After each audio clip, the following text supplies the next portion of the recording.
नरेंद्र मोदी का वचन, दिल्ली के विकास में भाजपा सरकार कोई कोर कसर बाकी नहीं छोड़ेगी। रेखा गुप्ता का शासन, रेखा गुप्ता ईश्वर की शपथ लेती हूँ कि मैं मुख्यमंत्री के रूप में अपने दिल्ली के मुख्यमंत्री पद की शपथ लेने के साथ ही और शुद्ध अंतःकरण से निर्वहन करूंगी। रेखा गुप्ता ने सरकार के एजेंडे को क्लियर कर दिया है, उन गारंटियों की तरफ कदम बढ़ा दिए हैं जो चुनावों के वक्त प्रधानमंत्री मोदी ने दिल्ली की जनता से किए थे। वैसे तो नई सरकार पर अपने कई वादों को निभाने की चुनौती है। मैं रेखा गुप्ता ईश्वर की शपथ लेती हूँ कि लेकिन वो 3 बड़े वादे जो दिल्ली की जनता से प्रधानमंत्री मोदी ने किए थे, उस पर एक्शन प्लान तैयार हो गया है।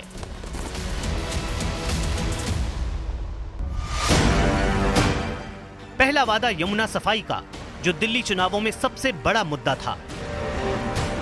खुद प्रधानमंत्री मोदी ने यमुना सफाई की गारंटी दी थी।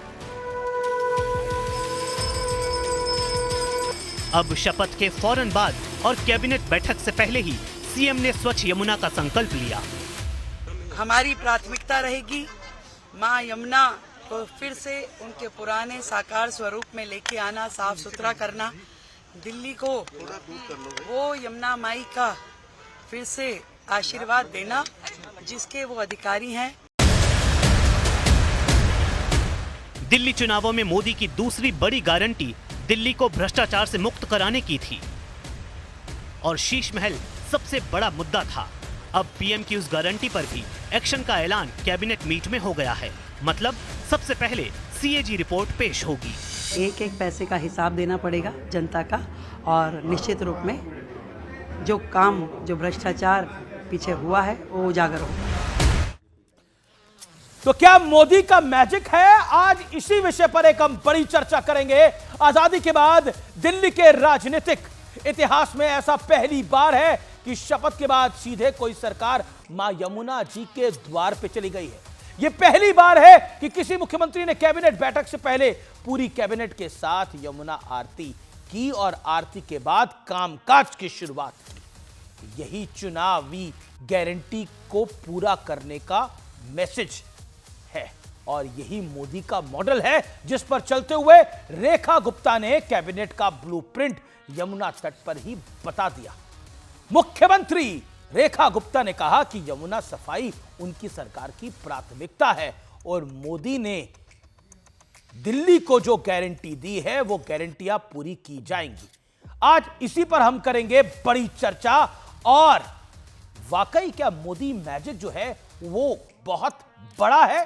क्योंकि याद करिए 240 सीटें आने के बाद सपा को लगा, आम आदमी पार्टी को लगा, राहुल गांधी को लगा कि वो क्या से क्या कर लेंगे और वो तो लिख के गारंटी दे रहे थे कि क्या से क्या हो जाएगा। लेकिन हुआ क्या?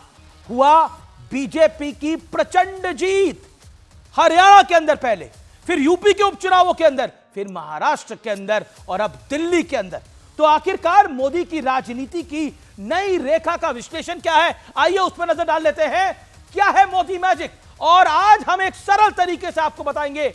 ए बी फैक्टर के साथ महिलाओं को मैसेज। ए फैक्टर, नारी शक्तिकरण पर बीजेपी का फोकस, राजनीति में महिला भागीदारी बढ़ाने का एक बड़ा मैसेज। मोदी की राजनीति की नई रेखा का विश्लेषण। माइनॉरिटी को मैसेज, मुस्लिमों में रेखा गुप्ता को लेकर नाराजगी नहीं है, मुस्लिम विरोधी सभी से बचने की भी एक कोशिश है प्रधानमंत्री और बीजेपी की। तीसरा मैसेज केजरीवाल को मैसेज, शीश महल को भ्रष्टाचार का म्यूजियम बनाने की तैयारी है।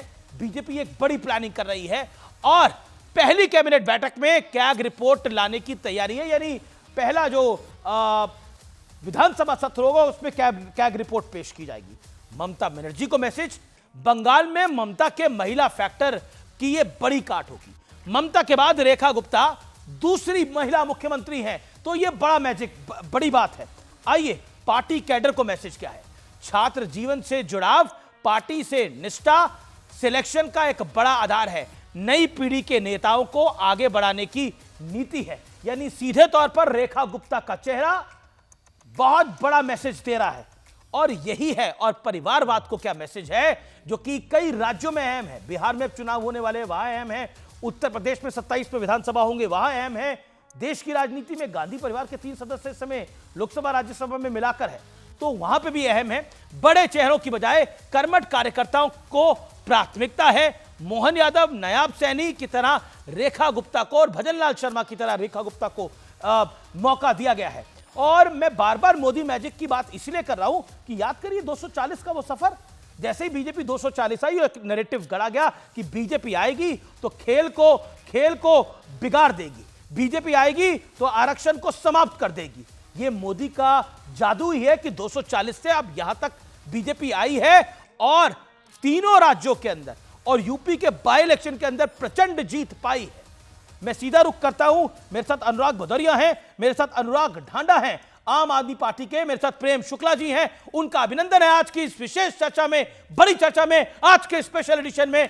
प्रेम शुक्ला और मैं सीधा अनुराग ढांडा, पहले आपका रुख कर लेता हूं। अनुराग ढांडा, 50 सेकंड में आपसे सवाल है। 240 जब आए थे तो आपको भी लग रहा था कि अब तो दिल्ली आ ही गई पास। राहुल गांधी ने तो लिखित में गारंटी दे दी थी, हम पहले हरियाणा जीतेंगे, फिर हम महाराष्ट्र जीतेंगे, फिर हम दिल्ली जीत जाएंगे, और लिख के ले लीजिए गुजरात भी बीजेपी हारेगी और बिहार भी बीजेपी हार जाएगी। तो क्या आपको लगता है there is a comeback of BJP? देखिए अमीश, हर चुनाव अपनी तरह से, फॉर्मर जर्नलिस्ट आल्सो, हर चुनाव अपनी तरह से अलग होता है और हर चुनाव को गंभीरता से लड़ना यह आम आदमी पार्टी की आदत भी है और हम हर चुनाव को गंभीरता से लड़ते हैं। आप कह रहे हैं 240 तक आने के बाद सबने सोच लिया, 240 तक ऐसे ही थोड़ी आ गए। एक रणनीति बनी, सारा विपक्ष एकजुट हुआ, सबने मिलके जो एक्सपोज किया इनको, पिछले 10 साल के इनके जो काम थे, उसके बाद ये 240 पे आए थे। और ऐसा नहीं है कि उसके बाद से फिर सारे चुनाव जीत ही रहे हैं, बीच में चुनाव ये हारते भी हैं। पंजाब के अंदर उपचुनाव हुआ, 4 में से 3 सीटें हम जीते, भारतीय जनता पार्टी का कहीं अता ही पता नहीं था।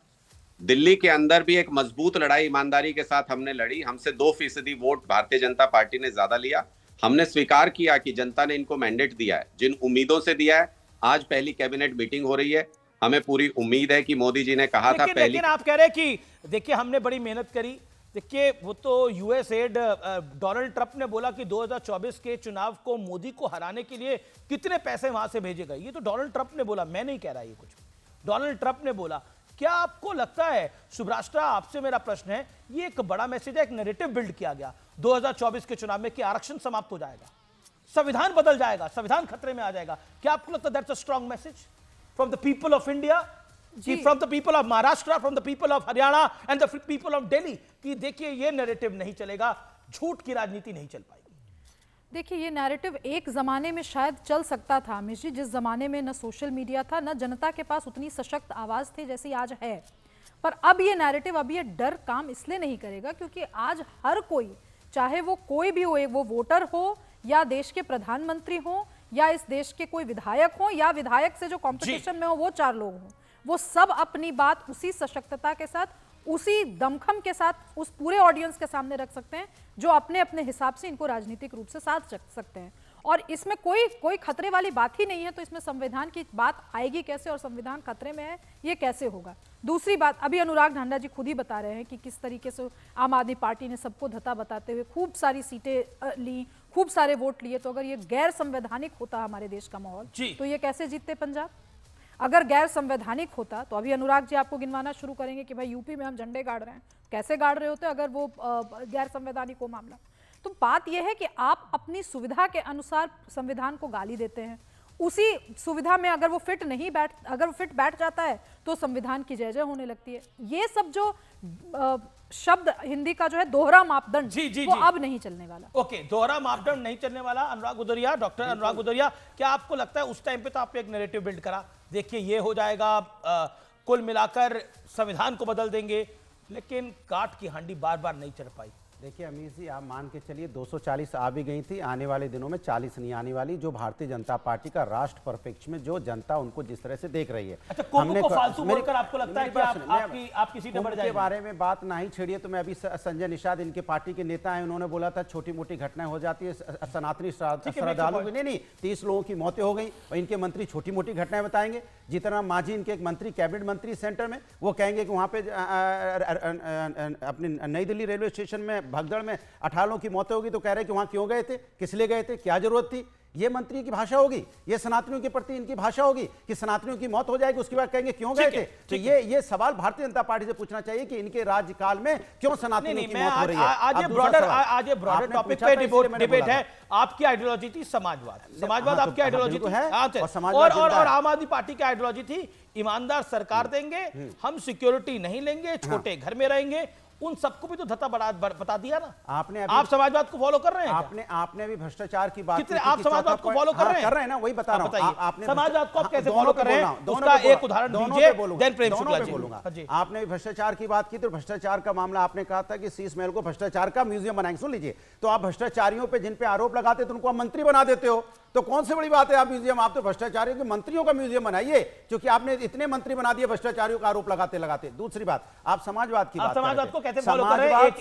एक पॉइंट, समाजवाद जिंदा है उत्तर प्रदेश के अंदर में। समाजवादी पार्टी ने समाजवाद जिंदा किया। कैसे? सुनिए, जनता जिसको चुनती है, आप उत्तर प्रदेश में 80 लोकसभा की सीटें, हम सभी को टिकट देते हैं, जनता ने चुना है, जनता से चुने हुए।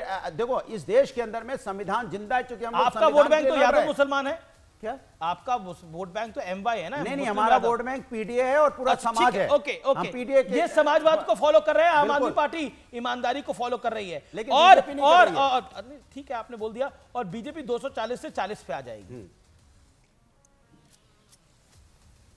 देखिए अमीश जी, सपने देखने पर तो कोई प्रतिबंध है नहीं।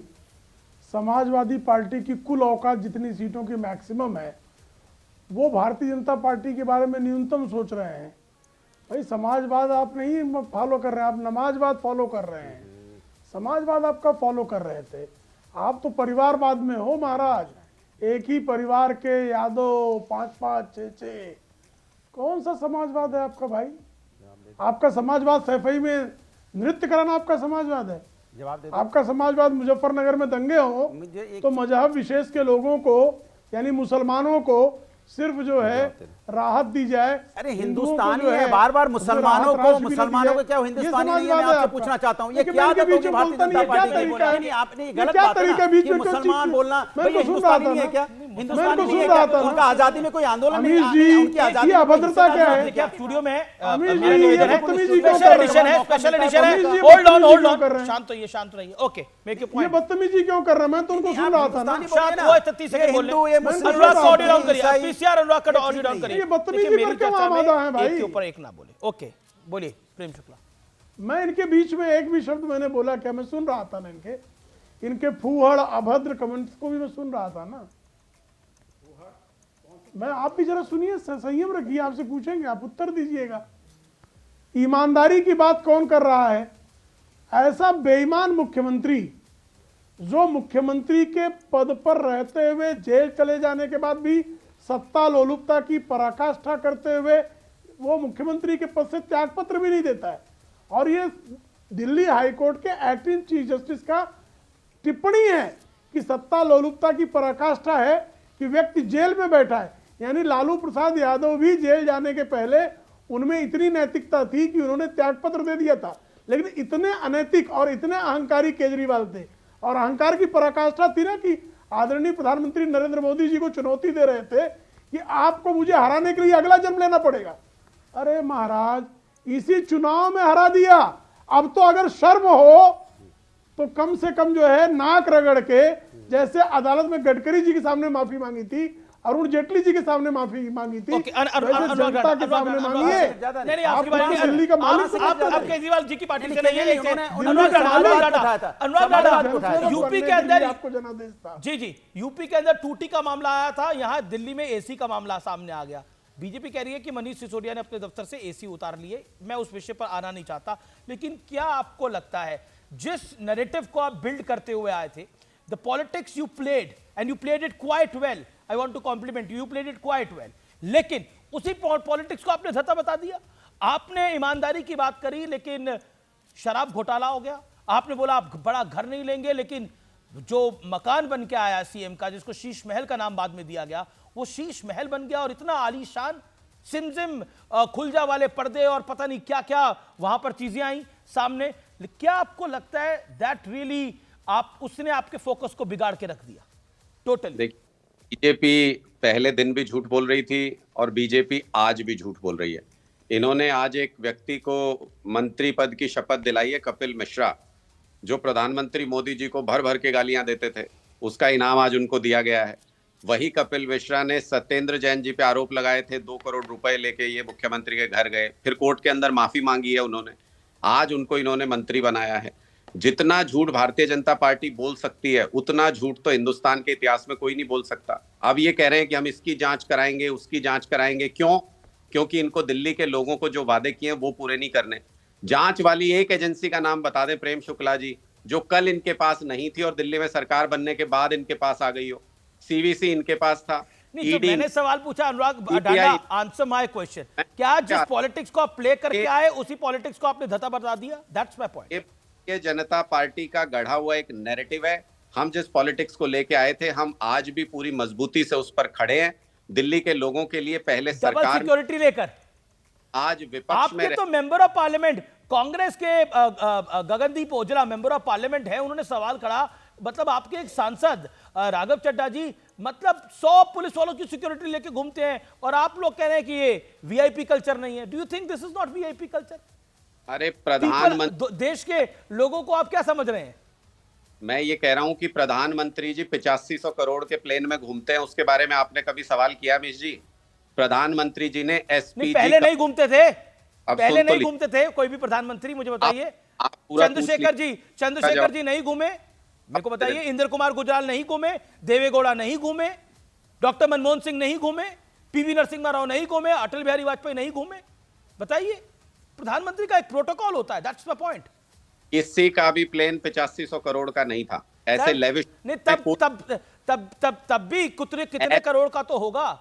इन सुविधाओं के साथ कोई प्रधानमंत्री देश के ओके प्रेम शुक्ला 2700 करोड़ के घर में कोई रहा? जी शपथ पत्र देकर नहीं, मुझे कृपया करके बताइए, आदरणीय धांडा जी, कृपा करके बताइए, शपथ पत्र दायर किसने किया? शपथ पत्र किसने दिया था कि मैं गाड़ी में नहीं चलूंगा, मैं बंगला नहीं लूंगा, मैं 2 BHK के कमरे से मुख्यमंत्री का आवास चलाऊंगा?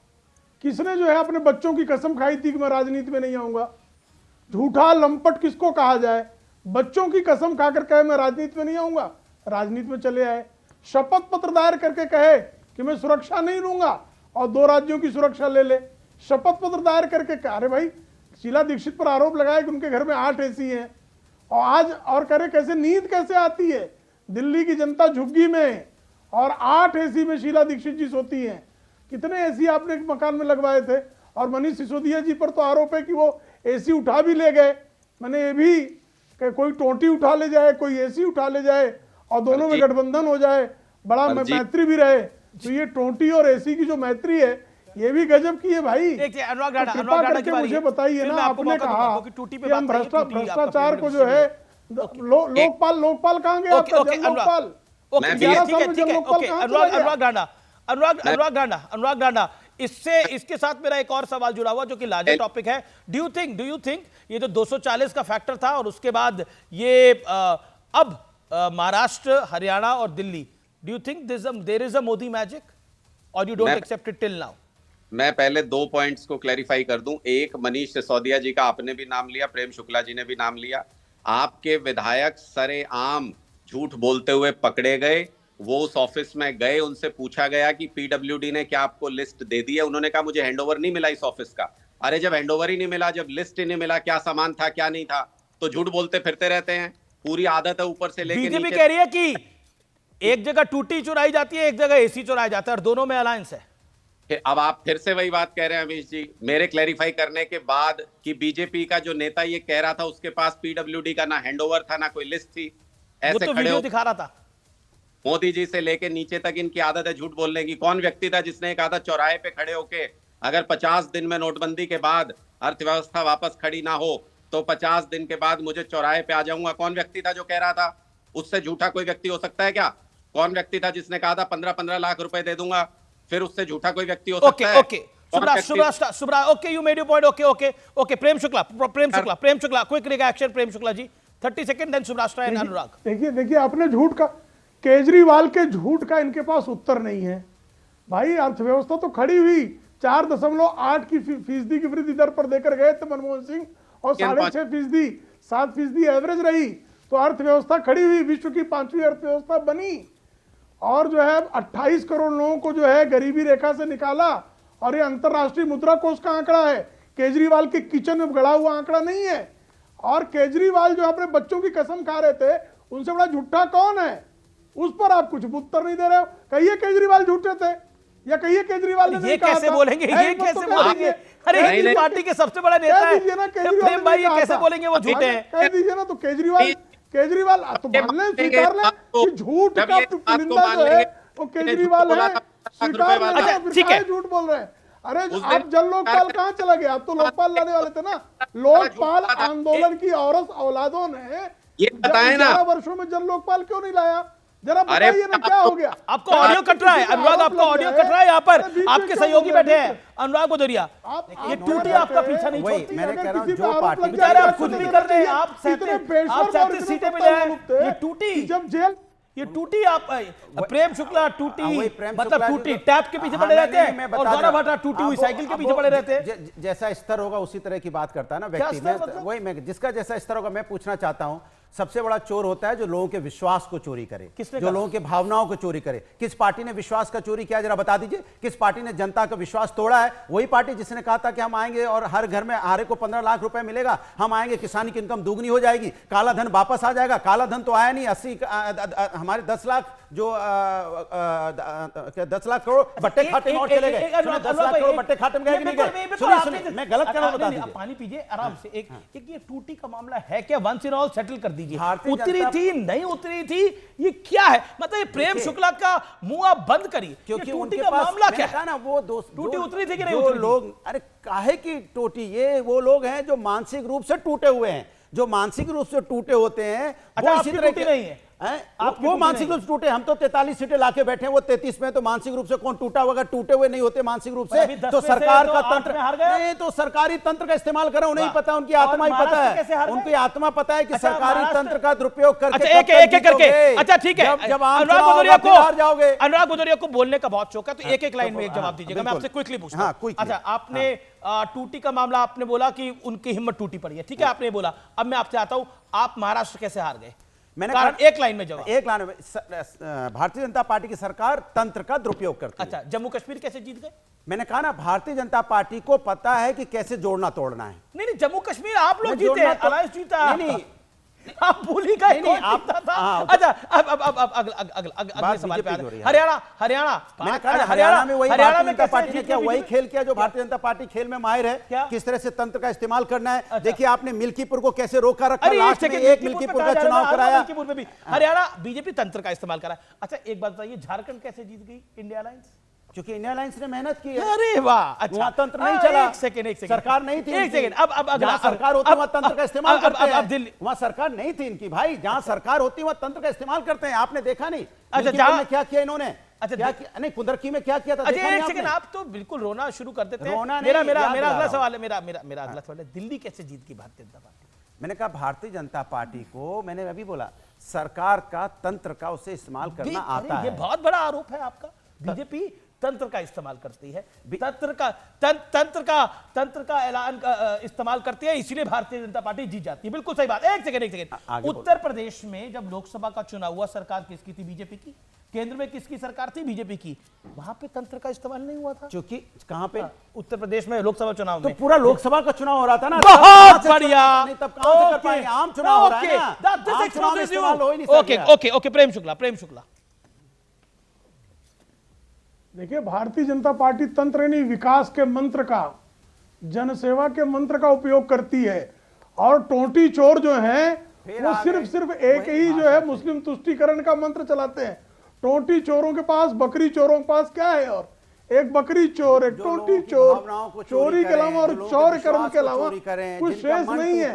कोई टोंटी चुरा के ले भागता है, कोई बकरी चुरा के ले भागता है, कोई चोरी करना है, चोर कटाई के अलावा और कोई कामकाज नहीं है। सवाल पूछता हूँ, चिचियाने लगे, चिचियाने लगे, हो गया, धैर्य टूट गया। नाइंसाफी है। मैं प्रेम तो शुक्ला मैं तो आपकी सुन नहीं रहा भाषा था, के मैं इस्तेमाल क्या क्या बात करते हो? ये टोटी भाषा चोर की शैली है पार्टी क्या? काहे किस तरह की चिचिया भाषा शैली रही है? है? किसी के लिए हम कुछ भी बोलने आपने लगे जोर बोला, नहीं, टोटी क्या चोर क्या को आपने क्या बोला ना कहा? कि हमने ये बोला भाषा- जो टोटी चोर पार्टी को क्या कहा लोग तो उन्होंने फिर- सबसे पहले बोला। एक सेकंड क्या आप कहा ऑडियो डाउन करिए इनका। सबसे देखिए पहले किसने बोला ये जरा डिबेट को बताइए। आप टोटी हाईजैक चोर नहीं कर को सकते। क्या कहा जाए? किसने बोला सबसे पहले बताइए? ये बकरी चोर क्या कहा जाए? शेर चोर कहा जाए? देखिए ये सपा का दफ्तर थोड़ी है, आप ही बात करेंगे। दफ्तर बना दोगे क्या? अगर सभा का दफ्तर नहीं तो हम उन्होंने बोलना शुरू किया, मैं तो बहुत बाद में बोला हूं। आप लगातार बोल रहे हैं अनुराग जी। नहीं, मैंने उन्होंने ओके, व्यक्तिगत हमला बोला, ओके। उन्होंने समाजवाद पार्टी की परिभाषा दी, तो हम गिनाना चाहते थे कि पार्टी समाजवाद को फॉलो कर रही है बिल्कुल। और बीजेपी की तंत्र के सहारे से जीत रही है। ऐसा है कि हमारी सभ्यता में, हमारी संस्कृति में तंत्र, मंत्र, यंत्र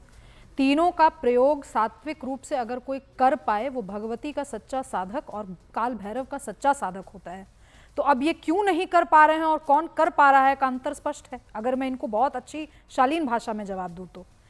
देखिए सिंपल सी बात है आमिष जी, कोई भी तंत्र का प्रयोग अगर कर रहा है, मतलब यहाँ पर मैं जानती हूँ कि ये सरकारी तंत्र की बात करें, भाई सरकार उनकी है तो तंत्र का वो सही तरीके से उपयोग कर रहे हैं। आपको लग रहा है गलत तरीके से हो रहा है, कैसे गलत तरीके से हो रहा है? अगर आपको लगता है कि आपने ये तो समाजवाद को फॉलो कर रहे हैं।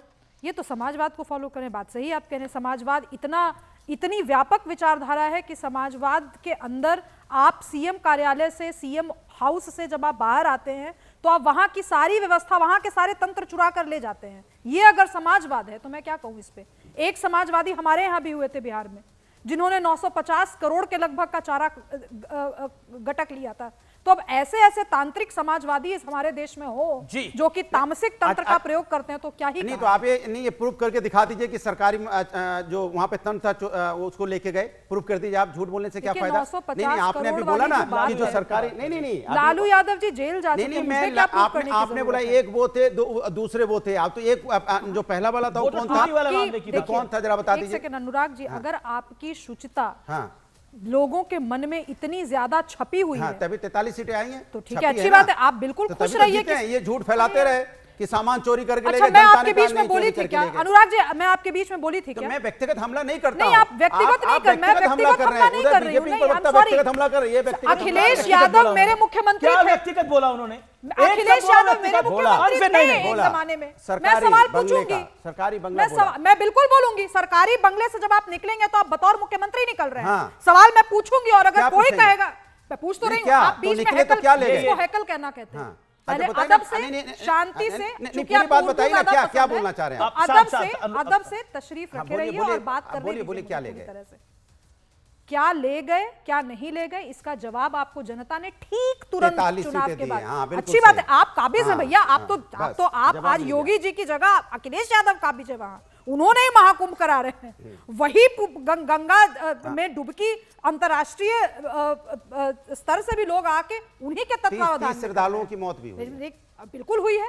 उनके लिए ना आप इस बात को क्यों मैं बोलूं? आपके हिसाब से बोलूंगी और उनके लिए संवेदनाएं हैं। देखिए ये हैकल, आप हैकल करते हैं अनुराग जी। आपको कर लगता है कि आपने व्यक्तिगत बोला और कहें कि आपके ऐसे अच्छा तो बेचारे की है ही नहीं। एक मिनट शांत हो जाइए। देखिए अगर आपको लगता है कि आप उनको बात ही नहीं करने देंगे तो फिर कैसे? शायद ऑडियो डाउन करिए प्लीज। ये तरीका जायज नहीं है। मेरा रिक्वेस्ट है। आमिष जी, मैं पूछना चाहती हूँ, तंत्र शब्द का प्रयोग किसने किया? तंत्र शब्द की मैंने व्याख्या एक दी, तंत्र, मंत्र, यंत्र, भैरव और दुर्गा का नाम लिया। इनका जवाब पूछिए ना। ठीक है, आप डिबेट को एलिवेटेड स्तर पे करना चाहते हो, उस स्तर पे कीजिए। बड़ी खबर आ रही है, एक बड़ी खबर आ रही है। दिल्ली कैबिनेट की बैठक खत्म हो गई है। ये बड़ी ब्रेकिंग स्टोरी है, इस समय की बहुत बड़ी खबर है। दिल्ली सरकार की पहली कैबिनेट बैठक खत्म हो गई है।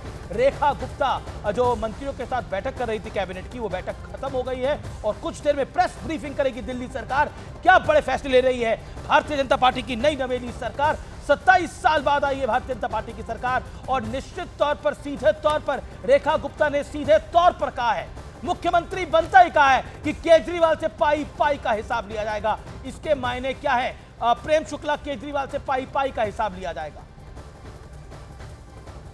देखिए, भ्रष्टाचार, लूट का जो धन, जो जनता का धन है, और सरकार जो है जनता की न्यासी होती है, तो न्यासी का यह दायित्व है कि जिसने लूट मचाकर जनता के धन को लूटा है उससे पाई पाई वसूल कर जनता के कोष में जमा किया जाए। और इस दायित्व का निर्वाह करने के लिए ही जनता ने भारतीय जनता पार्टी को प्रचंड जनादेश दिया है, तो आदरणीय रेखा गुप्ता जी का यह परम दायित्व है कि वह जिन लोगों ने, चाहे वो जल बोर्ड के घोटाले में 28,000 करोड़ रुपए की लूट की हो, चाहे मोहल्ला क्लिनिक में लूट की हो, चाहे शराब नीति में लूट की हो, चाहे यमुना के साफ सफाई में लूट की हो, चाहे पाठशालाओं के कक्षाओं के निर्माण में लूट की हो, तो जितनी लूट की है, लूट की छूट नहीं दी जा सकती, बल्कि लुटेरे के यहां से पाई पाई वसूल कर जनता के कोष में जमा करना हमारा दायित्व है और उसका निर्वाह निश्चित है। अनुराग डांडा, दिल्ली में फाइनेंशियल गड़बड़ हुई है और व्हाइट पेपर सरकार लेकर आएगी एक हफ्ते के अंदर, जो लगातार खबरें आ रही हैं, पाई पाई का हिसाब लिया जाएगा। यमुना में आज पूजा अर्चना हुई है, आप जो 11 साल में नहीं कर पाए वो बीजेपी की सरकार ने कुछ घंटों में ही कर दिखाया। क्या आपको लगता है कि ये एक बड़ा स्ट्रॉन्ग पॉलिटिकल मैसेज है और केजरीवाल से पाई पाई का हिसाब लिया जाएगा? ये सीधे तौर पर मुख्यमंत्री रेखा गुप्ता कह रही है दिल्ली की सूबे की। अमीश जी, बहुत ही हास्यास्पद है ये कि हम जो 11 साल में नहीं कर पाए वो कुछ घंटों में कर दिखाया। जैसे क्या? यमुना आरती तो अरविंद केजरीवाल जी कई बार गए यमुना के घाट पे, यमुना आरती भी हुई है।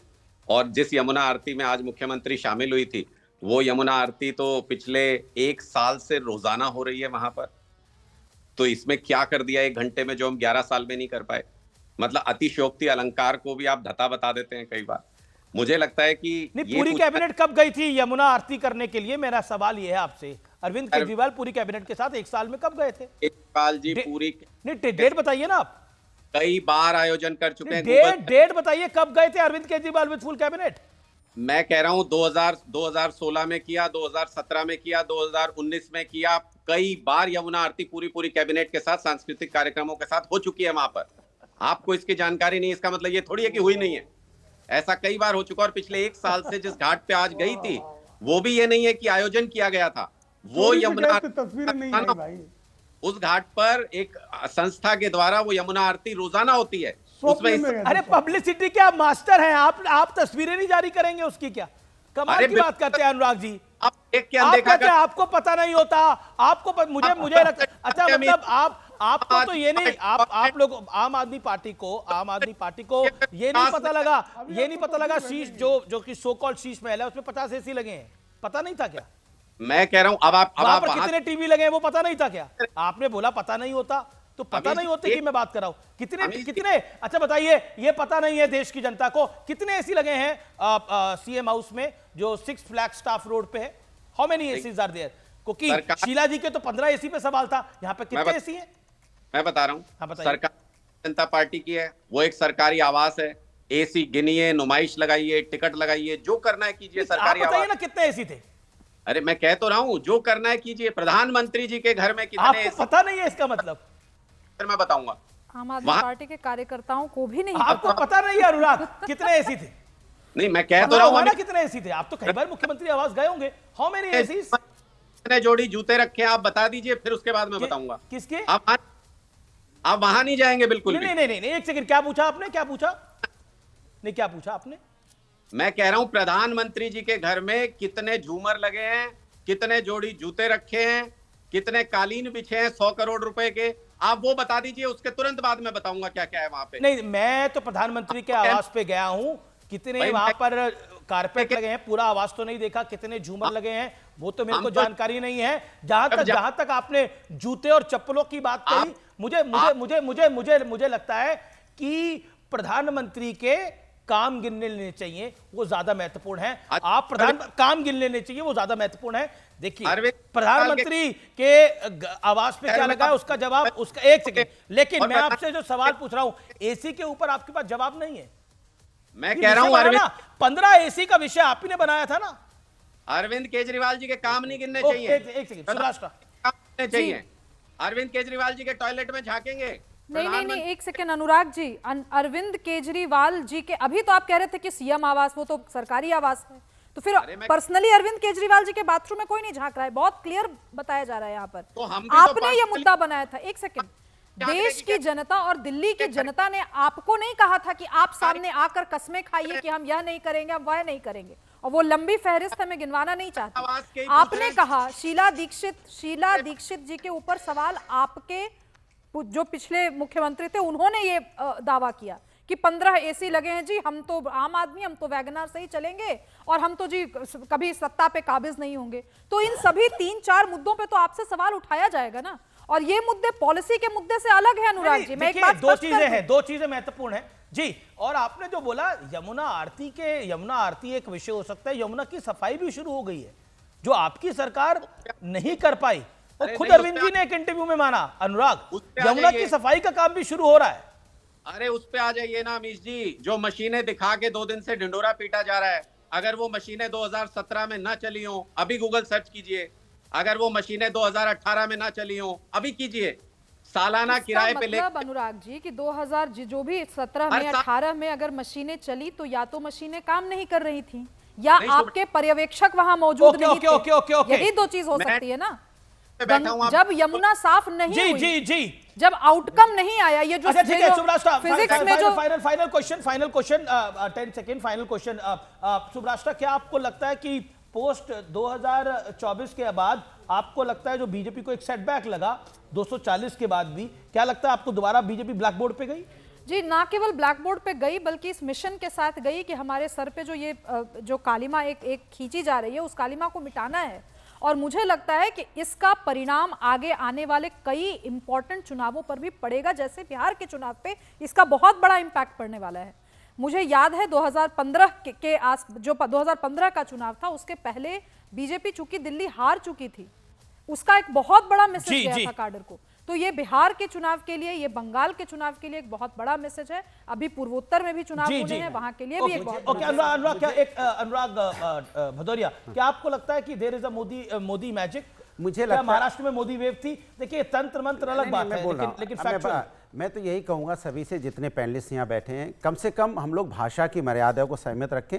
हम इस बात की भी सपोर्ट नहीं करते कि प्रधानमंत्री के यहाँ पे क्या लगा क्या नहीं लगा, ये भी ठीक नहीं है। ये भी ठीक नहीं है कि भारतीय जनता पार्टी के नेता दूसरों के नेताओं के घरों की बात करते हैं, ये भी ठीक नहीं है। ये झूठ फैलाना बंद कीजिए, संवैधानिक पद पे बैठे लोगों का सम्मान करना सीखिए। ये सबके लिए यही बात कहना चाहता हूं। जी देखिए, ये बहुत बड़ा मैसेज बीजेपी की सरकार दे रही है, इसमें कोई दो राय नहीं है। और मोदी मैजिक की जो बात है वो स्पष्ट रूप से हमें लगातार बीते 11 साल में देखने को मिल रही है।